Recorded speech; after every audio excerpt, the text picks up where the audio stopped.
The power is ours. This is Leon X, the Human Liberator, and this is episode 110 of Take Charge of Your Life, where we examine strategies, tactics, and processes that we can implement today to measurably increase the quality of our life. We examine new philosophies, new ideas, new concepts. We discuss principles of personal accountability. We discuss principles of self-mastery, self-determination, and financial independence to make us more focused and more prepared for the challenges, more equipped to deal and overcome the challenges of the world. You feel me? And so this is what Take Charge of Your Life is about. Today, July 4th, 2017. And this episode is 110. It's called Shut Up and Prove It. This episode called Shut Up and Prove It. Shut up and prove it. Let me tell you a story. Alright, so I know this person, right? Every time I speak to this person, they always call me. They always got some idea or some goal or something that they're getting ready to start. Every time I ask them, I try to check on them. They say they're always getting ready to start something. They're always getting ready to start the next big thing. And I'm like, yo, do you realize that in 2012, 2013, you was about to start the next big thing? Like you always about to start something. I'm like, you know what? They're like, yeah, nah, this is. I'm like, you know what? Shut up and prove it. Can I get a hello there? I said, shut up and prove it. And then that don't hit me. Like, it hit me. I was like, because I was looking in the mirror. I was on the phone while I was looking in the mirror, and I looked in the mirror when I told my friend, because coming to me, asking me about the ideas, do I have any more ideas to contribute to what they intend to do? I already spent endless hours on the phone and building with this person over the years, constructing endless plans, endless times that we sat down and deliberately made definite plans of action and things like that this person has chosen not to execute on. Right? They chose. They think that they say, yeah, only 3% of adults have written goals, right? Yeah, but only 1% of the world, 1%. So yeah, I always say only 3% of adults have written goals, right? Only 3%. So once you take the time and write a well-meticulated list of the things that you want in your finances and your health and your legacy and your slash social contribution and your relationships and your family structure and your business slash career and your recreation, once you're clear about the things that you want in these particular areas, and then you write those down, long-term, short-term being things that could be accomplished in less than this year, long-term over a year, 3, 5, 7, 10, 15, 20. If you don't know how to set long and short-term goals, I believe it's like somewhere between episode 70 and episode 90 where we went deliberate, like whole entire episodes, whole entire weeks on goal setting. Okay? So I'm not going to go back and do that. But this person, they did that. They did that during those times. I sat a lot of one-on-one time with this person, right? And they must have got confused with the fact that they say goals just because you are automatically in the 3% of adults once you have long-term, short-term written goals. Yeah, that does automatically place you ahead of 97% of people. But I'm here to tell you, y'all heard about the 1%, right? Not the 0.1%, but the 1%. The 1% of the people who earn 99% of all the world's wealth, right? All the money is accumulated. I'm sorry, not all. 99%, 98.9% of all the money in America or the world is controlled and managed by 1%, right? Because I'm gonna tell y'all why. It ain't because this 1% of people, and that's not because they're cruel. It's not because they're wicked. It's not because all of these other things. They might be cruel and wicked, but that's not the reason that they're in the 1%. The 1%, because this is the formula, fam. See, 97% of people are wandering generalities. 97% of people don't have long-term, short-term written goals. 97% of people, if I told you, yo, hey, go on the comments of this video, post a picture of your goal book. Your goal book that you've been keeping for these past couple years, right? Let me go grab your achievement, your composition book full of your triumphs. And let me, matter of fact, go to the page of your 5 reasons that you'll never give up. Go to the page that says that where you sit down and took the time to set 10 reasons that's gonna make you strong and why life will never break you. Oh, you didn't do that? Oh, okay, yeah, I figure you didn't. You feel me? Only 3% of people do that, right? And so 3% of people do that. But then discipline is the bridge between goals and accomplishment. Only 1% of people have the discipline to turn their goals to accomplishments. To only 1% of the people so 3% of the people wrote it down, but only 1% of the people actually committed to executing. That means 2% of the people gave up halfway. Right? If 3% of adults have long-term, short-term written goals, right? It's not the problem. Not that people aim too high in life and miss, is that they aim too low and hit. People aiming so low. People like listen, I'm going on too many different topics. Oh, I see the comments going in. Yo, what's up, family? KLX damn. See? You see that? You see that? You see that in the comments right there? What's up, family? I can't wait to meet you, fam. You gotta type in what city you in, and matter of fact, let me know, bro. I'll pull up in your city. We gotta connect. This nigga said KLX the legend. Conrad J. Bars, peace, bro. What's up, family? Listen, you see that? He said KLX the legend. Peep this, yo. When I carried my homie last time I carried my partner to the grave, right?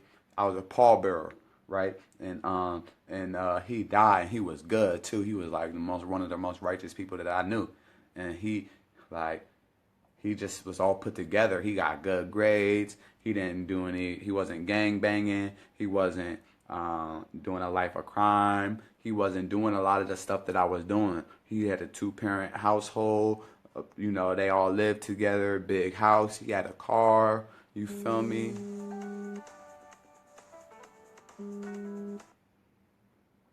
And but then he died. Like, he was playing, like, I think Division I football, and then he got cancer and he died. He died from cancer, yo. And I'm carrying him to his grave, and I'm like, damn. You feel me? What if I die right now? You feel me? I'm like, look at this man's impact. Look at this. People love this dude. They're all crying. They're all sad. They talking about how much he changed their life and how much of a good person he was. Listen, what if I die right now? I was like, damn. I had to sit down. It really hurt me because I was just like, yo, if I die right now, for real, only thing, and this was when I was in college and when I was living in Atlanta, when karma started catching up to me, I started linking cause and effect. I was like, damn, if I die right now, the only thing that people would say is that this nigga LJ, that's what they called me back then, LJ, right? This nigga LJ was the life of the party. He always had endless beautiful queens, and we didn't call them queens back then. And he always had mad bud, and he was just like a savage. You never knew what he was gonna do next. And guess what, family? Guess what? When I realized that, I put my man in the ground, and I realized, I was like, damn, this man had huge goals and dreams, and he was mad official. He was legit. I was like, damn. They're all saying all this high things about him, and I was like, what they gonna say about me? So then I had to switch my shit up, family. That was a long time ago too. That was a long time ago, but that was the decision. That was when something flipped in me. I was like, yo, I can't go out like this, yo. And then I heard someone say that when you die and everyone that knows you dies, if you haven't done something significant and made a difference, it's like you was never born. I was like, damn. You feel me? Because I always been popular and shit. Like that's who my self-image decided when I was a young, when school started and shit. When I came back to the States from Bahrain, Southwest Asia or whatever, my pop's in the Navy, right? So when I came in 3rd grade, I instantly decided that I was gonna be a fucking cool kid. You feel me? And I was gonna have status, and I was gonna do, I was just gonna be a cool kid. Y'all know, like y'all watch the movies and shit. Your child gotta decide. You gonna be a lame? You gonna be a cool kid? Like what you gonna do? You gonna be an athlete? You gonna be like whatever? Like I did all of the things that brought me status, and all of that status brought me the attention that I wanted, all of the experiences that I wanted to experience. I lived a full life all the way. When I was young, I did things as a child. I thought as a child. I did wild, young, crazy stuff. But once I became a man, I put all those childish things away and redirected that fearlessness towards something more constructive and lasting. Guess what? I didn't even know I was going to make it past 25. Guess what?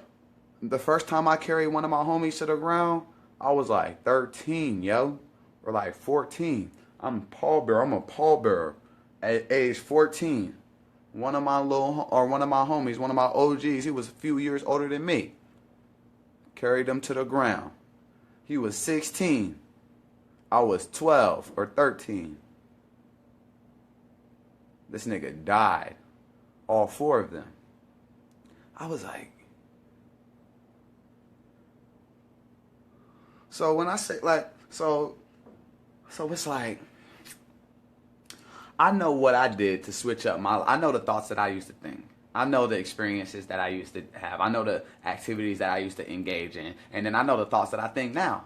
And I know the activities that I engage in now. And I know the vision that I have now for my future. And I know the strategies, tactics, and processes that are deliberately executed on a daily basis that bring me closer every single day to my greatest version. I know what that looks like. I know what it feels and sounds like. I know what it tastes and smells like. Right?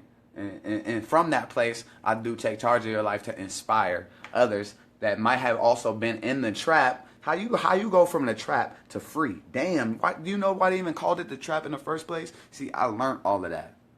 Like, I did all of this shit. Endless. Bro, I've been to jail 10 times, fam. 10 times. I beat, like, felonies multiple times, bro. They tried to throw me under the jail multiple times. Guess what? Guess where I'm at? I can go right outside right now, dog. I'm 100% legit, fam. And I'm trying to tell you, I got a long-term vision of the future. But I'm going to shut up and just prove it. You feel me? That's what I told my mans. That's what I really been doing. That's why the bull, he typed in, he said, KLX the legend. He said that because people respond to my work and my efforts because I take full accountability and I don't deflect. All right, I take full responsibility for my place, where I am in the world, who I was, who I am now, how I got to be who I am, the type of person that I need to be in order to achieve my definite major good. And I have unconditional positive regard for myself and others. Right? And I'm a persistent push no matter what, and I never give up. You feel me? So people respond to me because I'm a monument of inspiration, especially if you know me for some years, especially if you've been following the journey for some years. You feel me? If you knew me from back in the day, you'd be like, who the fuck is this nigga? I know this ain't LJ. What type? Like, they'd be like, yo, what that nigga sipping on? Let me get some. You feel me? You know how many niggas I got that's dead, fam? So many partners dead, straight dead. You know how many times I was supposed to roll with someone and they ended up getting killed or going to jail? And something just told me, like, I ended up just linking up with some shorty. You know how many times women done saved my life just from wanting to kick it with me? I kick it with them instead of my partners, and then these niggas either get killed or go to jail or do some other shit. Damn. So then one day I was just like, you know what? So then Once I started getting knowledge of self, right? I was like, yo, nothing that I've been doing is of my own thinking. I had my righteous mind stripped from me and it was replaced with a European mind. But I'm African. But everything that I thought and was taught about myself was from a European perspective. I'm like, no wonder. I was like, they got me fucked up. Right? That's what I said. I was like, yo, they got me fucked up. Right? And then I made a deliberate process of re-Africanizing my mind and get knowledge of self, knowledge of the times, and knowledge of what must be done. Right? And ain't no authority over me. Right? I don't got no authority over me. I don't got authority outside myself. You feel me? I have imagination, creativity, memory, self-talk, and breath just like you. So I'm concerned with actively pursuing a definite major purpose and doing something heroic with my life. Right? I'm concerned with achieving a heroic mission. You feel me? I wasn't scared. Why? Like, this is always so funny to me. When it comes to Black Power, right? So when we was children, we was young, right? When we was young niggas, I don't know how many of y'all was really doing the type shit that we used to do. But when we was young niggas, right, we was rolling up in people's cribs, we was stealing cars, we was beating up strangers, we was robbing people, we was doing a whole bunch of stuff, right? Was we scared when we was doing that? We was rolling around, cars full of drugs, cars full of guns, doing a whole bunch of stuff. Was we scared? Or was we just doing it? We just did it, right? Because that's who you was. Like, that was the life that you lived, right? So if you wasn't scared doing all of that, then how come when you switch and you go righteousness or when you're supposed to go righteous, you learn protect the black woman and child, when you learn about the historic and the monumental neglect that when you find out what's your real divine responsibilities, how come you get scared then? When it's time for you to stand up, when it's time for you to stand up for your woman, when it's time for you to stand up for your child. You feel me? When it's time for you to stand up for yourself, stand up to the beast. How come you get scared then? Damn. A lot of my homies, right? They wasn't scared. Like, we used to do some of the wildest shit, right? But as soon as I turned Black Power, like, them niggas ain't got no heart. It's like, damn. Seriously? Y'all niggas are shook? Y'all shook because I screamed Black Power at the top of my lungs? Y'all niggas is shook? I thought y'all was gangsters.